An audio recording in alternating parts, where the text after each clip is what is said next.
ألم يأن للذين آمنوا أن تخشع قلوبهم لذكر الله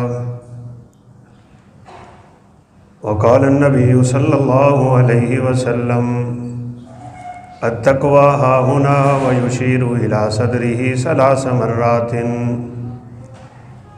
رب اشرح لي صدري ويسر لي أمري واحلل عقدة من لساني يفقهوا قولي رب زدني علما سبحانك لا علم لنا إلا ما علمتنا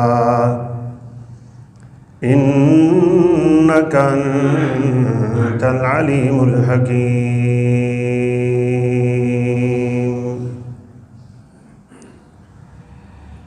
ہر قسم کی حمد و ثنا، کبریائی، بڑائی، تکبیر، تحمید، تسبیح، تحلیل، تعریف اللہ کے لیے ہے۔ لاکھوں کروڑوں انگنت درود و سلام تاجدار انبیاء، فخر الانبیاء، خاتم الانبیاء والرسل جناب محمد الرسول اللہ صلی اللہ علیہ وسلم کی ذات اقدس میں اللہ تعالیٰ کا خوف، تقوی، خشیت اور للہیت، اس کا مقام اور اس کی جگہ دل ہے۔ خوف خدا انسان کے دل میں ہوتا ہے، تقوی، پرہیزگاری اور خشیت انسان کے دل میں ہوتی ہے۔ رسول اللہ صلی اللہ علیہ وسلم نے اپنے سینہ اطہر کی طرف 3 دفعہ اشارہ کیا تھا اور فرمایا تقوی ہاہنا۔ تقوی اور خشیت یہ انسان کے دل میں ہے 3 دفعہ۔ یہاں سمجھنے کی ایک بڑی اہم بات ہے، بعض لوگ اس خشوع اور خضوع کو ظاہری شکل و صورت سے اور تصنع اور بناوٹ سے سامنا اس کا کرنا چاہتے ہوتے ہیں۔ اس کا تعلق ظاہر سے ہے ہی نہیں، ملتے ہوئے جھک جانا اور سمجھنا کہ میں عاجزی کا اظہار کر رہا ہوں، سر کو جھکا لینا کہ میں عاجزی کا اظہار کر رہا ہوں، اور اس طرح کے دیگر کام جو لوگ کرتے ہیں ان کا تقوی سے کوئی تعلق نہیں۔ تقوی کا مقام دل ہے، اور دل ہی انسان کی ایسی چیز ہے کہ اذا صلحت صلح الجسد کلہ، یہ ٹھیک ہو تو پورا بدن ٹھیک رہتا ہے، اور یہ خراب ہو جائے تو پورا بدن خراب ہو جاتا ہے۔ سیدنا عمر فاروق رضی اللہ تعالیٰ عنہ ایک شخص کو دیکھتے ہیں کہ سر نیچے سے نیچے کیے جا رہا ہے نماز کے اندر۔ انہوں نے اسے بلایا اور بلا کے کہا کہ تیری خشیت، للہیت اور خوف خدا سر میں ہے، تو سر جھکائے جا رہا ہے۔ تقوی کا مقام سر نہیں ہے، تقوی کا مقام بدن نہیں ہے، پرہیزگاری کا اصل مقام انسان کا دل ہوتا ہے۔ دل انسان کا عاجز ہونا چاہیے، دل کے اندر اللہ تعالیٰ کا خوف اور تقوی اور خشیت ہونی چاہیے۔ اور دل میں خشیت کا مطلب یہ ہوتا ہے کہ انسان اللہ تعالیٰ سے ہر وقت، ہر جگہ، ہر لمحہ، ہر لحظہ، ہر آن، ہر سیکنڈ، جلوت میں ہو، خلوت میں ہو، مجمع میں ہو، اکیلا ہو، جہاں مرضی ہو، اسے کوئی دیکھ رہا ہے نہیں دیکھ رہا، اس کے دل میں یہ تصور ہوتا ہے کہ جب کوئی نہیں دیکھتا تو وہ خدا دیکھتا ہے۔ یہ سب سے پہلی چیز ہے تقوی کی نشانی۔ توحید پرست انسان ہوتا ہے، وہ کسی کا کوئی ڈر نہیں۔ ایک تو ڈر تبھی ہوتا ہے نا، انسان کی طبیعت میں اللہ نے رکھا ہے، انسان جانوروں سے ڈرتا ہے، اپنے دشمنوں سے ڈرتا ہے، یہ وہ ڈر نہیں ہے۔ یہ وہ ڈر ہے جس کے بارے میں لوگ کہتے ہیں کہ یاری نہ دی تو جانور مر جائیں گے۔ یہ وہ ڈر ہے جس کے بارے میں لوگ کہتے ہیں کہ کنڈی کھڑکا دو نا اس پیر صاحب کی، آنکھوں سے نبینے ہو جاؤ گے۔ یہ جو خوف ہے نا، یہ صرف اور صرف اللہ احکم الحاکمین کا ہوتا ہے، اور شرک خوف میں بھی ہوتا ہے، شرک محبت میں بھی ہوتا ہے، شرک عبادت میں بھی ہوتا ہے۔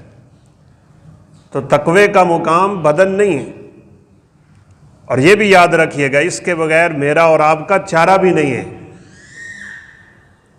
ہر وقت ہر انسان پہ لازم ہے، ہر وقت اس کے اوپر یہ واجب ہے، اپنے دل میں وہ ہمیشہ اللہ کا الحاکمین کا ڈر رکھا کرے۔ دل میں خشیت کا دوسرا مطلب یہ ہوتا ہے کہ اس کی زندگی سنت رسول کے مطابق ہوتی ہے۔ اگر کوئی شخص زندگی اپنی مرضی کی گزارتا ہے، سنت کا نعوذ باللہ مخالف ہے، اللہ نہ کرے، رب کعبہ کی قسم ہے اس کے دل میں خوف خدا نہیں آ سکتا۔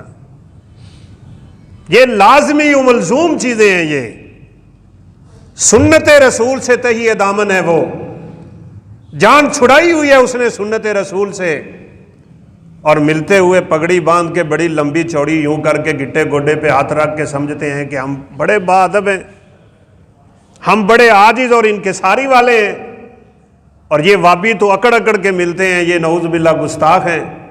ان باتوں کو میرے دوستوں بزرگوں بڑی سمجھنے کی ضرورت ہے۔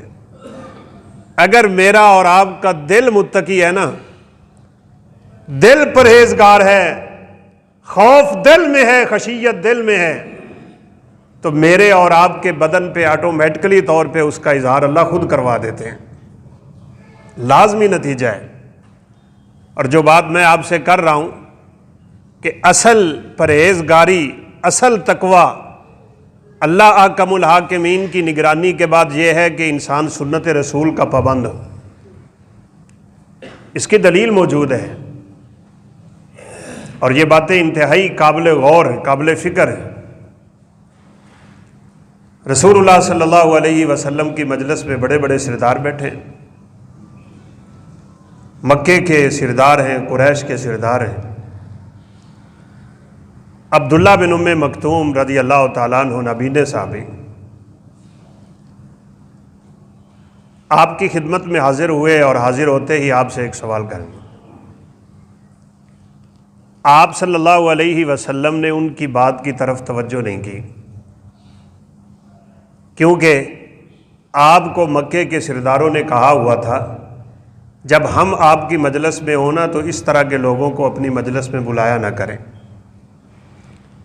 میرے نبی صلی اللہ علیہ وسلم دنیا نہیں چاہتے، شہرت نہیں چاہتے، ان سے مال مطلوب نہیں ہے۔ آپ کے دل میں ایک تڑپ تھی کہ یہ سردار لوگ ہیں، اگر یہ کلمہ پڑھیں گے تو اسلام کو بڑی دولت نصیب ہو جائیں گی، اسلام مضبوط ہو جائے گا۔ صرف اس وجہ سے میرے نبی نے اس نابینے صحابی کی طرف دیکھا نہیں کہ یہ تو بعد میں بھی میرے پاس آ کے سوال کر لیں گے۔ اللہ تعالیٰ کو یہ ادا پسند نہیں آئی۔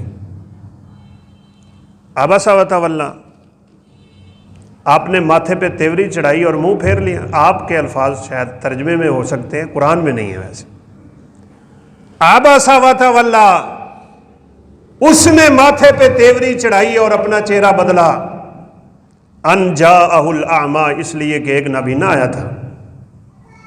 وما یدریک لعلہ یزکیٰ، اسے کیا علم ہے کہ اس نبینے کے دل میں تقوی بڑھا ہے۔ بڑی سمجھنے کی بات ہے۔ تزکیہ نفس اللہ نے کس بات کو کہا ہے، بڑی سوچنے کی بات ہے۔ عبداللہ بن ام مکتوم، اس صورت میں ان کے لیے کمال عظمت اللہ تعالیٰ نے نازل کر دی کہ جس شخص کے تقوی، پرہیزگاری اور خشیت کی گواہی خود رب رحمان عرش معلی پہ دیتا ہے۔ ان جاءہ الاعمیٰ، نابینا ہے حالانکہ، ان کو جب ضرورت پیش آئی نا کوئی مسئلہ پوچھنے کی، یہ جذبہ میرے اور آپ کے اندر پیدا ہو جائے نا تو کمال ہو جائے گی۔ یہ نہیں سوچا جمعے والے دن پوچھ لوں گا، قاری صاحب آئیں گے تو جمعے والے دن پوچھ لیں گے، امام صاحب نماز پڑھانے آئیں گے تو پوچھ لوں گا، 5 وقت تو مجلس ہوتی ہے نا نماز میں، نہیں دل میں خیال آیا اس دین کے مسئلے کا علم مجھے ابھی ہونا چاہیے، اور دین کی تعلیم کے لیے جو شخص اپنے گھر سے نکل پڑتا ہے، رسول اللہ صلی اللہ علیہ وسلم نے فرمایا وہ حقیقت میں جنت کے رستے پہ نکلا ہوا ہوتا ہے۔ کس کے پاس گئے؟ اپنی سوچ نہیں لڑائی کہ مسئلہ یوں بھی ہو سکتا ہے، کسی اور سے نہیں پوچھا کہ مسئلہ یوں بھی ہو سکتا ہے، اپنے اس مسئلے کے حل کے لیے تاخیر سے بھی کام نہیں لیا، جلدی پہنچے اللہ کے نبی کی خدمت میں، اور جانتے تھے اگر مسئلہ حل کروانا ہو تو یا قرآن سے کروانا ہے یا نبی کے فرمان سے کروانا ہے۔ تقویٰ اس کا نام ہے۔ مرضی اپنی، منشا اپنی، مولوی اپنے، دین اپنا، عادتیں اپنی، فکریں اپنی، سوچیں اپنی، طریقے اپنے، طور طریقے اپنے، اور رسم و رواج اپنے، اور سمجھتے ہیں ہم بڑے دیندار اور دین کے ٹھیکیدار بنے ہوئے ہیں۔ اللہ کی قسم دین دو چیزوں کا نام ہے، یا رب کے فرمان کا یا نبی کائنات علیہ الصلوۃ والسلام کے فرمان کا۔ بس جانتے تھے یہ مسئلہ میرا نبی حل کرے گا۔ آپ کی خدمت میں حاضر ہو گئے، اور رسول اللہ صلی اللہ علیہ وسلم نے وہ توجہ نہ دی جو دینی چاہیے تھی۔ ہم کیا جانتے ہیں ان دین کے طالب علموں کی شان کتنی ہے؟ ہم تو دنیا داروں کی طرف نظریں اٹھا کے کھڑے ہوتے ہیں نا، میرا بیٹا بڑا بن جائے، افسر بن جائے، وہ ذرا کسی عہدے پہ لگ جائے، اس کا کوئی گریڈ اچھا ہو، اس کی تنخواہیں اچھی ہوں، اس کی دنیا اچھی بن جائے، ہم اسی چکر میں پڑے رہے۔ رب کی نظر میں اگر کوئی محبوب ہے تو سرور کائنات کے فرامین کا خلاصہ یہ ہے کہ اللہ کو وہی لوگ محبوب ہوتے ہیں جو اللہ والے بن کے رہا کرتے ہیں۔ نبینے ہیں اللہ احکم الحاکمین نے، لفظ سخت ہے لیکن بولنا پڑتا ہے، اپنے پیغمبر کو ڈانٹ پلا دی، آباسا وتولا ان جاءہ العمی، ایک نبینے کے آنے سے آپ نے چہرہ پھیرا۔ میرے رب کو بھی اپنے نبی کی بڑی شان منظور ہے، یہ نہیں کہا آپ نے چہرہ پھیرا، لفظ بدل کے اللہ نے اتارا ہے، اس نے چہرہ پھیرا ہے، اس نے تیوری چڑھائی ہے اپنے ماتھے پہ، اس لیے کہ اس کی مجلس میں ایک نابینا آیا تھا۔ جاءک یسعی، قرآن کا کیا خوبصورت اسلوب ہے، باوجود اس کے کہ وہ نابینے تھے، اللہ کے دین کی تعلیم کے لیے نابینا آدمی چل کے نہیں بلکہ قرآن کہتا ہے دوڑ کے آ رہا تھا۔ یہ محبت ہے دل میں، جس دل میں دین کی محبت ہوتی ہے تقویٰ وہاں آتا ہے، خشیت وہاں آتی ہے، پرہیزگاری وہاں آتی ہے۔ یہ صرف اوپر سے جھکنے وکنے کا نام عاجزی انکساری نہیں ہے، اس کا نام تقویٰ نہیں ہے، اس کو تصنع کہہ لیں، اس کو بناوٹ کہہ لیں، اور اللہ نہ کرے اس کو ریاکاری کہہ لیں، جس سے اللہ کے نبی اپنی امت کو ڈراتے ہی چلے گئے۔ ریاکاری سے اپنے آپ کو بچا لیں۔ رسول اللہ صلی اللہ علیہ وسلم جب کبھی پھر عبداللہ بن ام مکتوم کو ملتے تھے نا، بڑے پیار سے، بڑی محبت سے، اور کہتے ہوتے تھے تیری وجہ سے اللہ احکم الحاکمین نے چند الفاظ مجھے بولے ہیں، بڑی محبت کیا کرتے تھے۔ اور یقین مانے جس بھی بندے کے دل میں، چاہے وہ آج کا امتی ہو، چاہے قیامت تک آنے والا ہو، دل اس کا صاف ہے، شیشہ ہے، اس میں تقویٰ ہے، پرہیزگاری ہے، للہیت ہے، خشیت ہے، دنیا کی جھنجھٹوں سے آزاد ہے، اس کے دل میں حسد نہیں ہے، اس کے دل میں بغض نہیں ہے، اس کے دل میں کینہ نہیں ہے، اس کے دل میں عداوتیں نہیں ہیں، اس کے دل میں دشمنی نہیں ہے، اس کا دل یوں صاف ہے جیسے نبی کائنات نے فرمایا تھا چڑیوں کی طرح صاف ہے۔ میں رب کی قسم اٹھا کے کہتا ہوں دنیا کی کمی کوتاہی معاف کر کے اللہ اس بندے کو جنتوں کا وارث بنا دیں۔ یوم لا ینفع مال ولا بنون، یہ اولاد قیامت کے دن کام نہیں آئے گی، یہ بچے کام نہیں آئیں گے، یہ مال و دولت کام نہیں آئے گا، یہ عہدے، یہ منصب، کوئی چیز کام نہیں آئے گی۔ لیکن اللہ کہتے ہیں جو اپنا صاف دل لے کے میرے پاس آیا میں اسے اس دنیا میں بھی اور آخرت میں بھی کامیاب کر دیتا ہوں۔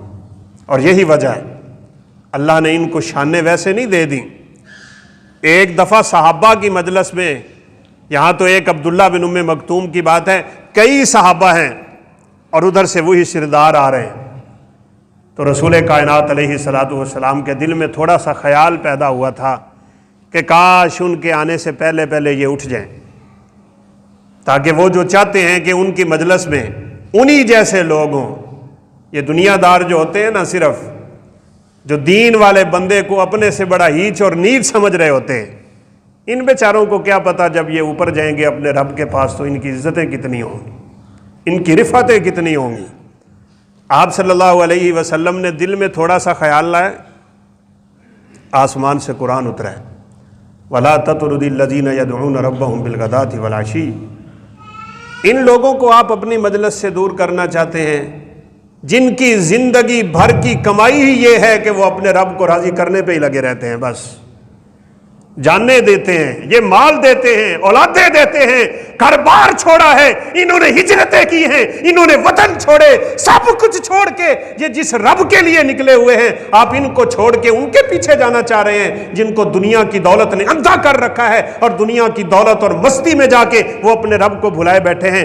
کبھی بھی زندگی بھر آپ نے اپنی نظر سے ان فقیروں کو دور نہیں ہونے دینا۔ عبداللہ بن ام مکتوم، سبحان اللہ، جنگ قادسیہ، فرمانے لگے کہ مجھے جنگ پہ لے چلو، عظیم صحابی ہیں، اللہ کے نبی کا ہر صحابی ہی عظیم ہے، ان کی فضیلتیں اپنی ہیں۔ آیت اتری تھی جہاد والی، لا یستوی القاعدون من المؤمنین، جہاد کرنے والے اور نہ کرنے والے کبھی بھی اللہ کی نظر میں برابر نہیں ہو سکتے، کبھی بھی۔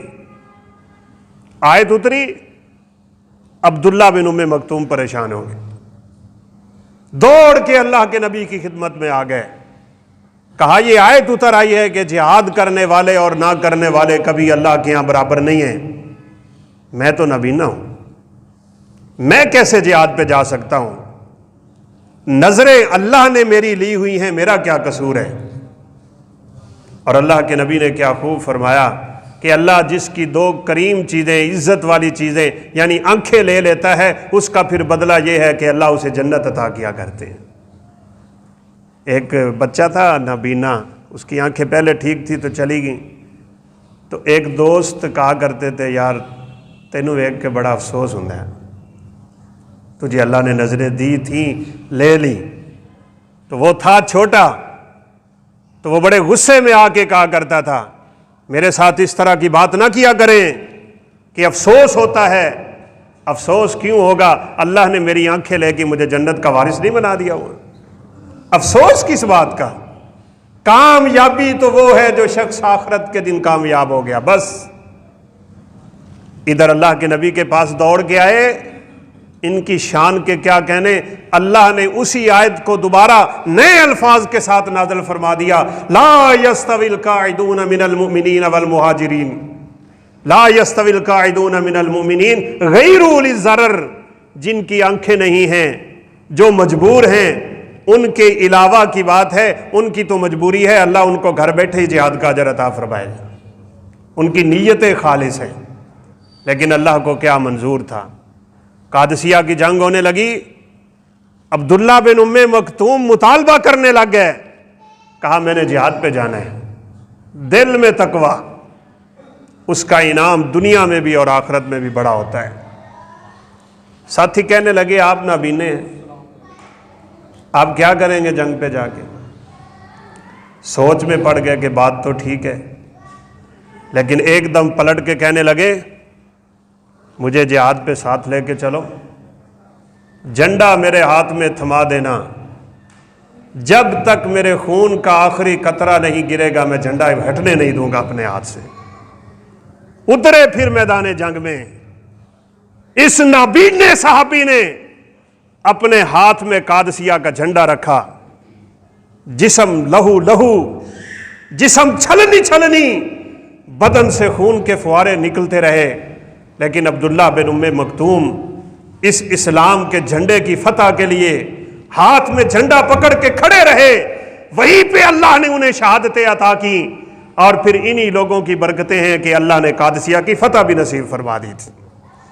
رسول اللہ صلی اللہ علیہ وسلم نے فرمایا ایک وقت آئے گا لوگ جنگ لڑیں گے اور دوران جنگ کوئی دوسرے سے پوچھے گا اوے لڑنے والوں میں پتہ کرو کوئی صحابی رسول ہے؟ کہا جوں ہی انہیں میرے صحابی کا علم ہوگا کہ اس میدان میں صحابی بھی اترے ہوئے ہیں، اللہ اس صحابی کی برکت کی وجہ سے جنگ میں فتح نصیب فرما دیں۔ ان کی شانیں اپنی ہیں، ان کے مقام اپنے ہیں، دل صاف ہیں، دل میں تقویٰ ہے، دل میں پرہیزگاری ہے، خشیت و للہیت کا مقام دل ہے۔ یہ بات میری آپ اچھی طرح یاد کر لیں۔ پھٹے پرانے لباس پہن لینا، ٹوٹے ہوئے جوتے پہن لینا، گندے سے کپڑے پہن لینا، عجیب عجیب انداز میں رہنے لگ جانا اور یہ سمجھنا کہ میرے اندر عاجزی آ گئی ہے، یہ عاجزی نہیں، تمہارے اندر شیطان آتا ہے۔ شیطان کو راضی کرنے کے لیے یہ کام ہوتے ہیں۔ اللہ کے نبی صلی اللہ علیہ وسلم نے تو جب تقوی اور غرور اور فخر اور اس طرح کی متضاد چیزوں کا ذکر کیا تھا تو صحابہ نے آ کے پوچھا، اللہ کے نبی ہم تو چاہتے ہیں ہمارا لباس خوبصورت ہو، ہمارے جوتے خوبصورت ہوں اور ہمارا رہنا سہنا اچھا ہو، کیا یہ تکبر ہے؟ کیا یہ عاجزی کے خلاف ہے؟ کیا یہ خشیت و للہیت کے خلاف ہے؟ آپ صلی اللہ علیہ وسلم نے فرمایا بالکل نہیں، ان اللہ جمیل یحب الجمال، اللہ بہت خوبصورت ہے اور اللہ خوبصورتی کو پسند کرتا ہے۔ ہفتہ ہفتہ نانا نہیں ہے، ایک ہی ہے جی یہ عاجزی آ رہی ہے، ایسی عاجزی کی اللہ کو کوئی ضرورت نہیں ہے۔ صاف رہا کریں، جیسے بدن صاف رکھتے ہو ویسے دل کو بھی صاف رکھا کرو، بدن سے زیادہ اپنے دل کو صاف رکھا کرو۔ اور بالخصوص جو جمعہ پڑھنے کے لیے آپ آتے ہیں نا، اللہ ہماری یہ کاوشیں کوششیں اور یہ محنتیں اور یہ ٹوٹی پھوٹی ریاضتیں عبادتیں اپنی بارگاہ میں قبول فرما لیں، تب تو دلوں کو صاف کر کے آیا کریں۔ چہرہ دھونے سے پہلے دل کو دھونا ضروری ہے۔ دل صاف نہیں، بدن جتنا مرضی صاف ہو، اس صاف بدن کی طرف قیامت کے دن اللہ دیکھیں گے بھی نہیں۔ دل میں پرہیزگاری ہے، بدن کالا سیاہ کیوں نہ ہو، جہاں مرضی رہتا ہو، جیسے مرضی رہتا ہو، دل صاف ہے۔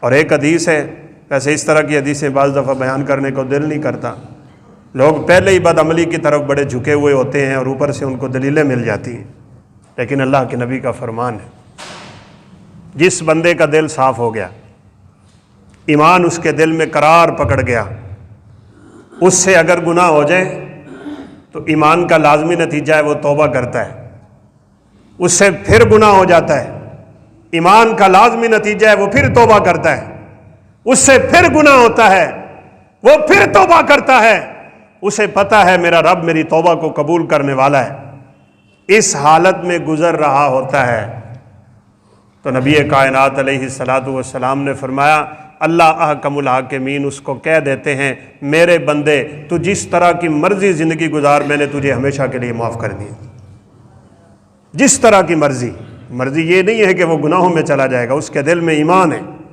تقویٰ ہے، پرہیزگاری ہے۔ پرہیزگاری اس کا نام ہے قدم اٹھانے سے پہلے میں سوچوں میرا یہ قدم میرے حق میں ہے یا قیامت کے دن میرے خلاف ہے، میری زبان سے نکلا ہوا ہر کلمہ، میرے ہاتھ کی ہر حرکت، میرے وجود کی ہر حرکت قیامت کے دن یا میرے حق میں ہے یا میرے خلاف ہے، یہ یاد رکھیے۔ جیسے قرآن کے بارے میں میرے نبی نے فرمایا القرآن حجت لک و علیک، کھلی کھلی باتیں ہیں، تلک آیات بینات، یہ قرآن قیامت کے دن ہم میں سے ہر شخص کے لیے سفارش کرے، ہر شخص کے لیے۔ کیسے؟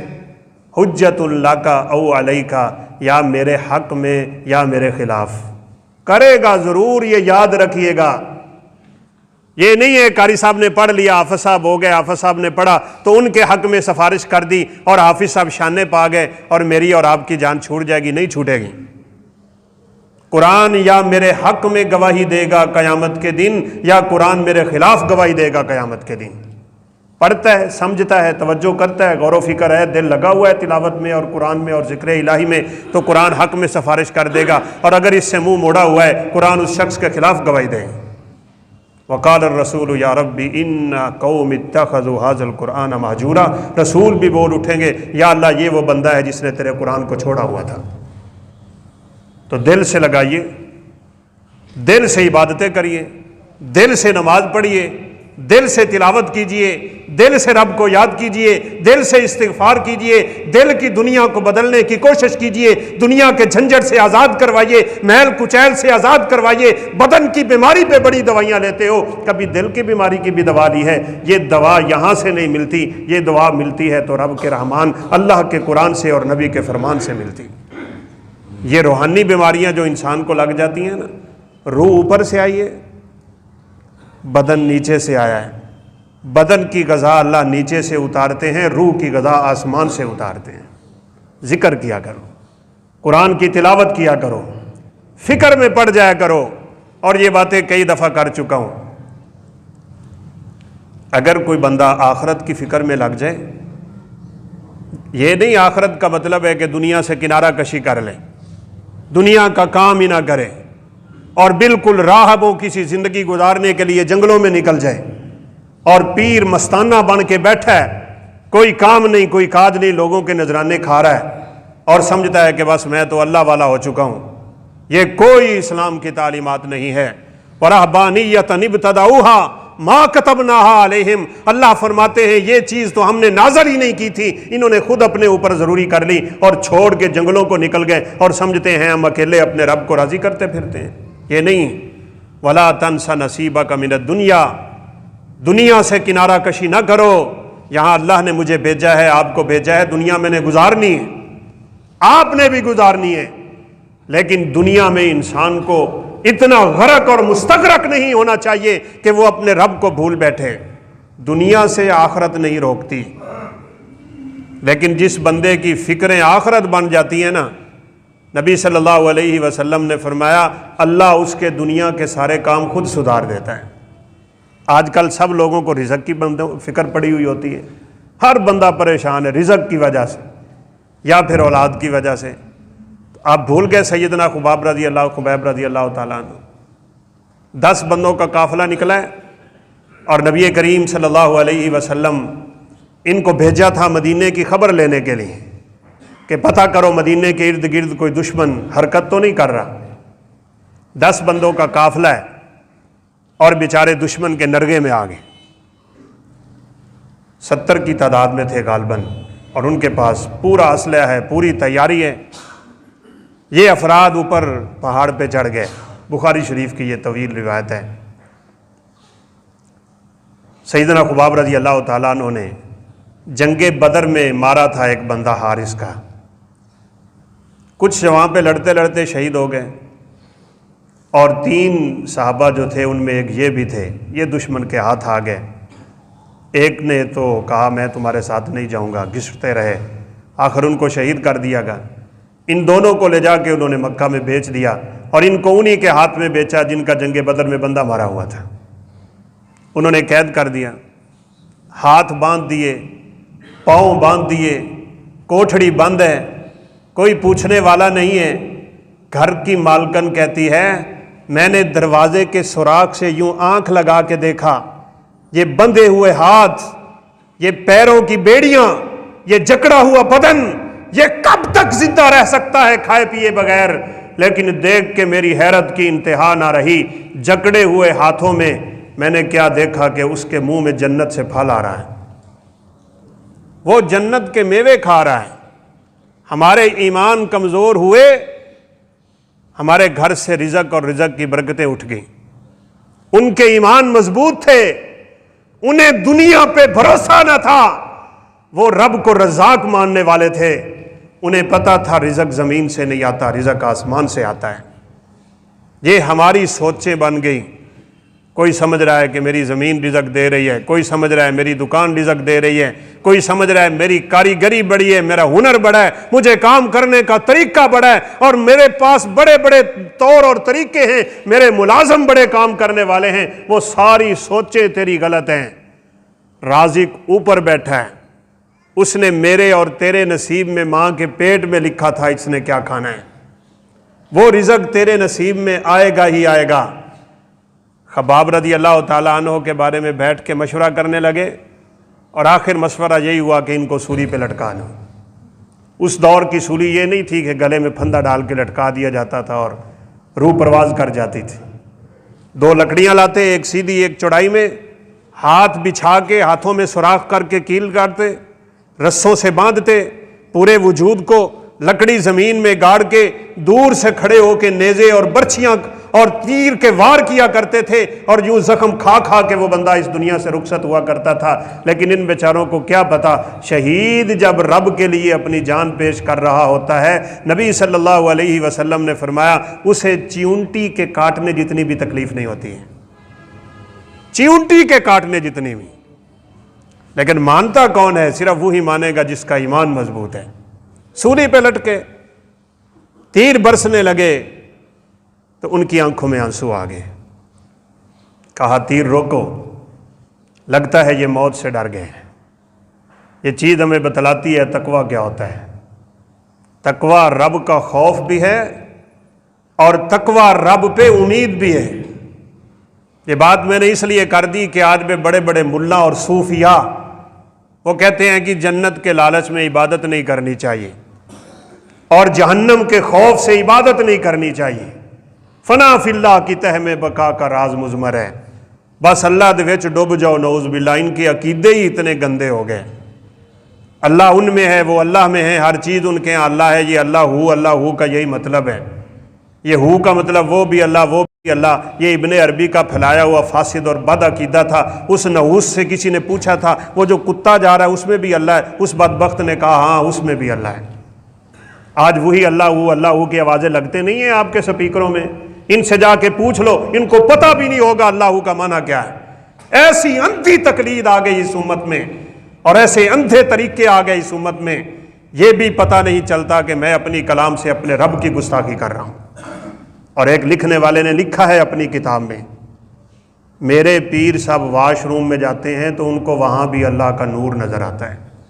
اتنے بدبخت اور باطن عقیدے ان خبیثوں کے، اور بات ہم کر دیں تو بس گستاخی کا لیول فوراً ہمارے اوپر آ جاتا ہے۔ یہ نہیں، قرآن میں اللہ کہتے ہیں مومن بندے رب کو پکارتے ہیں خوف کے ساتھ بھی، لالچ کے ساتھ بھی، انہیں اللہ احکم الحاکمین کے عذابوں کا خوف رہتا ہے اور وہ اللہ احکم الحاکمین کی نعمتوں کا لالچ بھی رکھتے ہیں۔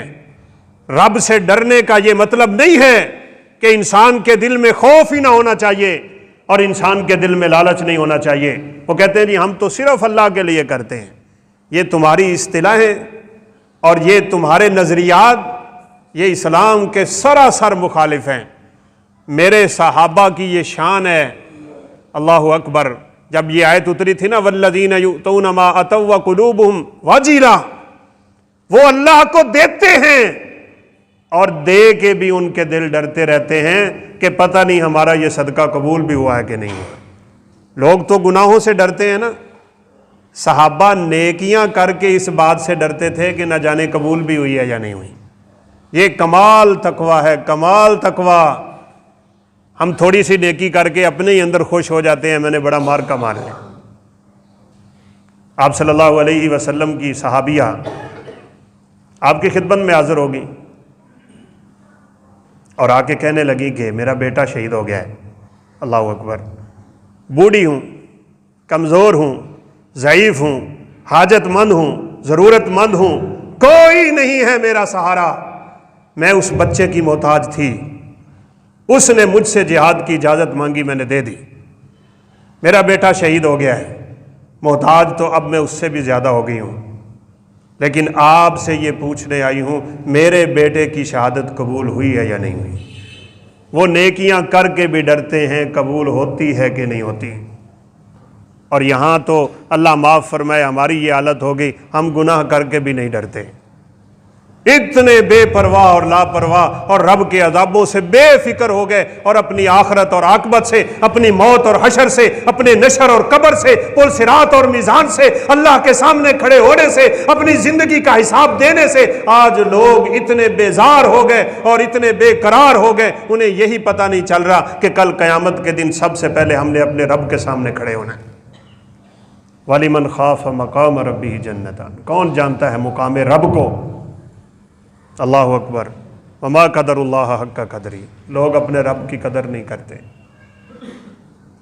آپ صلی اللہ علیہ وسلم نے ایک دفعہ سٹیج پہ یہ آیت پڑھی تھی، وما قدر اللہ حق کا قدری، تو غالباً عبداللہ بن مسعود رضی اللہ تعالیٰ عنہ فرماتے ہیں میں نے آپ کے ممبر کو دیکھا، جس ممبر پہ کھڑے ہو کے میرے نبی خطبہ دے رہے تھے وہ ممبر بھی خوف خدا سے کانپ رہا تھا، اس آیت کی وجہ سے وما قدر اللہ حق قدرہ، لوگ اپنے رب کی قدر ہی نہیں کرتے، انہیں پتہ ہی نہیں ہے اس رب کا عذاب کتنا ہے، وہ رب سخت کتنا ہے، اس کی قیامت کے دن ہولناکیوں کا عالم کیا ہوگا۔ اس وقت رب الہی کے عرش کو 4 فرشتوں نے پکڑا ہوا ہے، قیامت کے دن رب کے غصے کا یہ عالم ہوگا کہ 8 فرشتے اس عرش کو تھام کے کھڑے ہوں گے۔ کس کو ڈرے؟ بے خوف لگی پھرتی ہے دنیا۔ رسول اللہ صلی اللہ علیہ وسلم نے فرمایا ہے جو دنیا میں رب سے نہیں ڈرتا اسے آخرت کے دن ڈرنا پڑے گا، اور جو دنیا سے رب سے ڈرتا رہتا ہے وہ آخرت کے دن ہر قسم کے ڈر سے اللہ اس کو آزاد کر دیں گے۔ خوف ہے، آنسو گرے، انہوں نے کہا لگتا ہے موت کا ڈر آ گیا اس کے دل میں، موت کا ڈر، روکو تیر نہ مارو، قریب گئے اور کہا آپ ڈر گئے ہو موت سے؟ اللہ اکبر، کہا موت سے نہیں ڈرا، یہ آنسو موت کے ڈر سے نہیں گر رہے، یہ اس لیے گر رہے ہیں کہ اللہ نے ایک جان دی تھی جو اس کے سپرد کر رہا ہوں، رب مجھے 100 جانیں دیتا تو میں بار بار شہید ہوتا تو پھر جا کے حق ادا ہونا تھا۔ یہ ہے، شعر پڑھا تھا بخاری شریف میں، یہ شعر موجود ہے، لست ابالی حین اقتل مسلما، جب میں اللہ کے لیے شہید ہو رہا ہوں تو پھر مجھے پرواہ کس چیز کی ہے، رب کے لیے میں کر رہا ہوں، مجھے پرواہ کس چیز کی ہے۔ آج مولوی دل چھوڑ جاتا ہے اس وجہ سے کہ مجھے فلاں بندے نے خطبے کے بعد بات کی تھی۔ تقویٰ نہیں ہے، پرہیزگاری نہیں ہے، یہ للہیت نہیں ہے، یہ خشیت نہیں ہے، یہ دنیا کا طریقہ ہے۔ مولوی بھی اپنے آپ کو علامہ اور فہامہ کہلوانے پہ راضی ہے، اور وہ بھی چاہتا ہے میرے نہ کیے ہوئے پہ لوگ میری تعریفیں کرتے رہیں، اور عام لوگ تو ویسے ہی چاہتے ہوتے ہیں، مزاج ہی بدل گئے۔ شعر میں ان کے ایک الفاظ یہ بھی ہیں، بس خوف اس وجہ سے کھا رہا ہوں اور آنسو اس بات کے بھی گر رہے ہیں ایسا نہ ہو کہ اللہ میری شہادت کو قبول نہ کرے۔ تیر کھا رہے ہیں، نیزے کھا رہے ہیں، برچیاں کھا رہے ہیں، رب کے لیے جان اس کے سپرد کر رہے ہیں۔ تقویٰ کمال ہے، پرہیزگاری کمال ہے، للہیت کا عروج ہے، خشیت الہی کی منزلیں طے کر چکے ہیں، اللہ کا قرب حاصل ہو چکا ہے۔ شہید کے خون کا قطرہ زمین پہ بعد میں گرتا ہے، اس کی زندگی کے گناہ پہلے بخش دیے جاتے ہیں، لیکن یہ کتنے تقوی والے لوگ ہیں، شہادت کے وقت بھی کہہ رہے تھے نہ جانے ایسا نہ ہو کہ میری شہادت قبول نہ ہو۔ اسے تقویٰ کہتے ہیں، اسے پرہیزگاری کہتے ہیں، اسے للہیت اور خشیت کہتے ہیں۔ یہ موضوع بڑا اہم ہے، وقت ختم ہو چکا ہے، انشاءاللہ زندگی رہی تو اس کی تکمیل پہ اس کے بعد والا جمعہ ہوگا باذن اللہ تعالی۔ اللہ احکم الحاکمین سے دعا ہے وہ ہمارے دلوں میں تقویٰ، للہیت، خشیت پیدا فرمائے، ہر ویلے ہم اللہ احکم الحاکمین سے ڈرنے والے ہوں، اور اللہ قیامت کے دن ہماری نجات کا ذریعہ اور باعث بنا دے۔